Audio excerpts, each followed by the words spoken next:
শিবির নেতা এই যে হাদি, শিবির নেতা হাদি তাকে গুলি করা হয়েছে এবং মনে করা হচ্ছে তার অবস্থা কিন্তু অত্যন্ত সংকটাপন্ন, কারণ কানে এর মধ্যে গুলি করা হয়েছে, অর্থাৎ কানে বা কানের আশপাশে গুলি করা হয়েছে, যে গুলিটা কিন্তু অলরেডি ব্রেনের মধ্যে ঢুকে গেছে। সুতরাং এই মতো অবস্থায় পরিস্থিতি কিন্তু খুবই জটিল।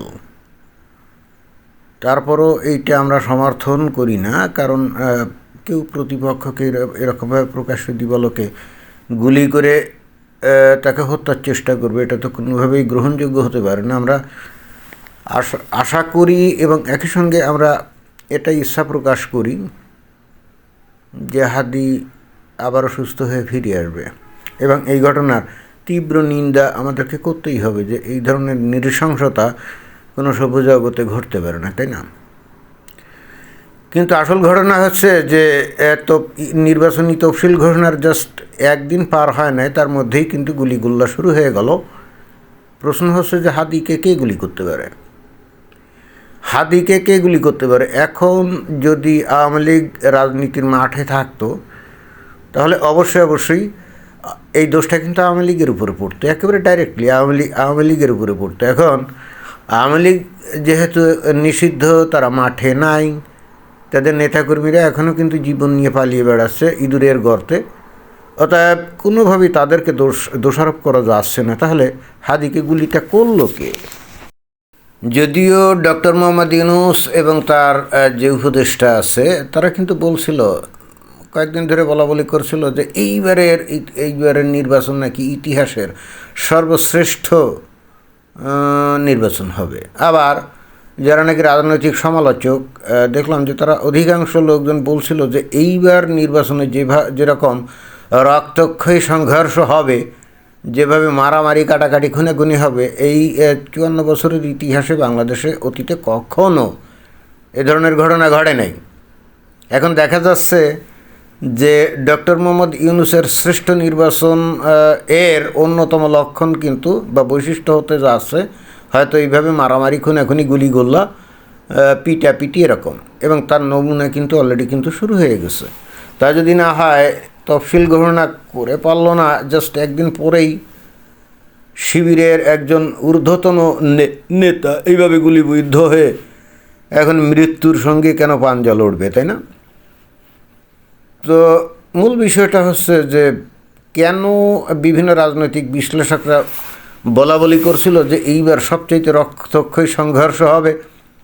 এটা কিন্তু বুঝতে বিশাল পণ্ডিত হওয়ার দরকার নেই, মানে বিরাট রাষ্ট্রবিজ্ঞানী বা দার্শনিক হতে হবে, রকেট সায়েন্টিস্ট হতে হবে, এরকম হওয়ার কোনো দরকার নেই। কেন এই ঘটনা ঘটবে? কারণ এইবার জামায়াত ইসলামী অনেকটা মানে মুক্ত বিহঙ্গের মতো মাঠ পেয়ে গেছে, তারা এবার ক্ষমতায় যেতে কিন্তু মরিয়া।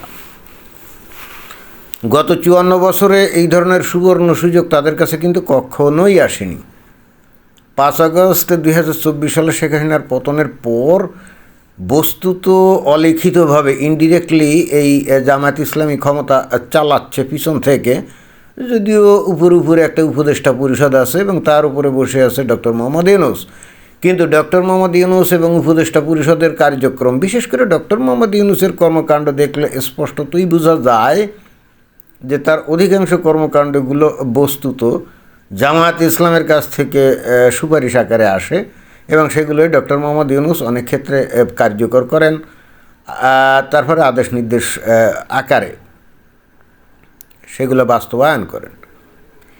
এবং 5 আগস্টের পরে যখন এই যে বিএনপি নামক দলটা বিভিন্ন জায়গায় দখল, চাঁদাবাজি, আওয়ামী লীগের লোকের বাড়িঘর ভাঙচুর, লুটপাট এগুলো নিয়ে যখন ব্যস্ত ছিল, ওই সময় জামায়াত ইসলাম খুব সুকৌশলে সরকারের বিভিন্ন যে ভাইটাল পোস্ট অ্যান্ড পজিশনগুলো কৌশলে তারা কিন্তু তাদের লোকদের ওখানে সেট করে দেয়। যেমন বিভিন্ন গুরুত্বপূর্ণ মন্ত্রণালয় সচিব থেকে আরও নিচের বিভিন্ন পদ পদবি, তারপরে মনে করেন যে বিভিন্ন জেলায় এসপি নিয়োগ, ডিসি নিয়োগ, এগুলো কিন্তু অধিকাংশ জামায়াতের লোকজন বসে গেছে। এবং এই অন্তর্বর্তীকালীন সরকারের যদি এখানে এই জামায়াতের সাথে যদি সখ্যতা না থাকতো, বা জামায়াতের কথা অনুযায়ী যদি এই এই অন্তর্বর্তীকালীন সরকার কাজ না করতো তাহলে কিন্তু এই ধরনের ঘটনা ঘটতো না, তাই না? খেয়াল করতে হবে বিএনপি কিন্তু এই বিভিন্ন ভাইটাল পোস্ট অ্যান্ড পজিশনে তাদের নিজস্ব লোক নিয়োগে কিন্তু পিছিয়ে গেছে। ফলে হচ্ছে কি, জামাত ইসলাম এবার মরিয়া হয়ে তারা কিন্তু ক্ষমতায় যাওয়ার চেষ্টা করবে। আর ওদিকে 5 আগস্ট 2024 সালে শেখ হাসিনার পতনের পর বিএনপি কিন্তু ধরেই নিয়েছিল যে তারা ক্ষমতায় চলে গেছে, তারা কিন্তু ধরেই নিয়েছিল। এবং বাস্তবতা হচ্ছে যদি শেখ হাসিনা পতনের 6 মাসের মধ্যেও যদি নির্বাচনটা দিত তাহলে কিন্তু আসলেই নিরঙ্কুশ বিজয় লাভ করে বিএনপি কিন্তু ক্ষমতায় চলে যেত, এটাও কিন্তু ঠিক। কিন্তু গত 1.5 বছর ধরে এই বিএনপি নামক দলটার সারা বাংলাদেশে যে ধরনের কর্মকাণ্ড করেছে এগুলো কিন্তু দেশের সাধারণ মানুষ সহজভাবে নেয় নাই, ভালোভাবে নেয় নাই। এবং তাদের মধ্যে বিএনপির যে জনপ্রিয়তা এটাতে নেমে গেছে 10। ফলে হচ্ছে কি, এখন বিএনপি নিজেরাও বুঝতে পারছে, তাদের নেতারা, যে যত ইজি তারা ভাবেছিল ক্ষমতায় চলে যাবে, বিষয়টা আসলেও মোটেও তা না। এবং তারাও কিন্তু টের পাচ্ছে যে এই অন্তর্বর্তীকালীন সরকার বস্তুত জামাতকে ফেভার করছে। এবং নট অনলি দ্যাট, বাংলাদেশের যে সেনাবাহিনী তারাও সম্ভবত জামাতকে ফেভার করছে, তাই না?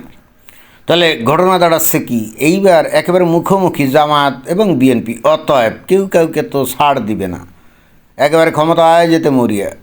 এবং একই সঙ্গে গোটা বাংলাদেশে এই দুই দলের মধ্যে এবং আরও কিছু উগ্রপন্থী দলটল আছে, তাদের মধ্যে হাতে হাতে কিন্তু প্রচুর অবৈধ অস্ত্র। 5 আগস্টের এই আন্দোলনের সময় অস্ত্রপাতি তো আর এরকম সংগ্রহ করে নাই, গুলিও নাকি প্রচুর।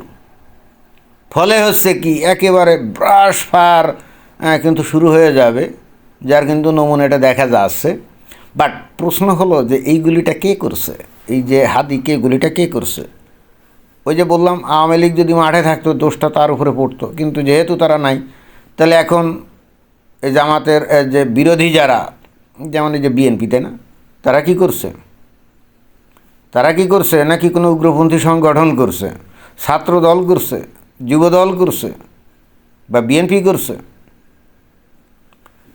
আমি যেটা আমার সন্দেহ সেটা হলো, আমার মনে হয় যে জামাত ইসলাম জনগণের একটা সহানুভূতি কুড়ানোর জন্যে, এমনও তো হতে পারে, আছে না অনেক ক্ষেত্রে নিজেরাই নিজেদের মানে উপরে গুলিটুলি করে বা আহত নিহত করে, এবং তাতে করে একটা সহানুভূতি তৈরি হয়।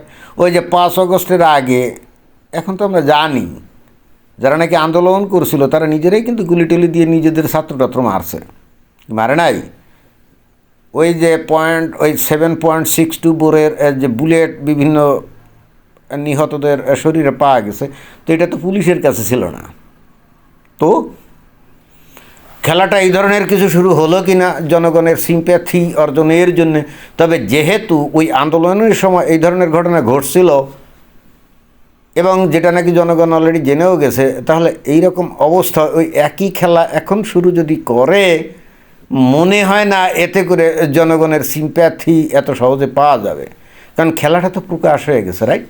ধন্যবাদ।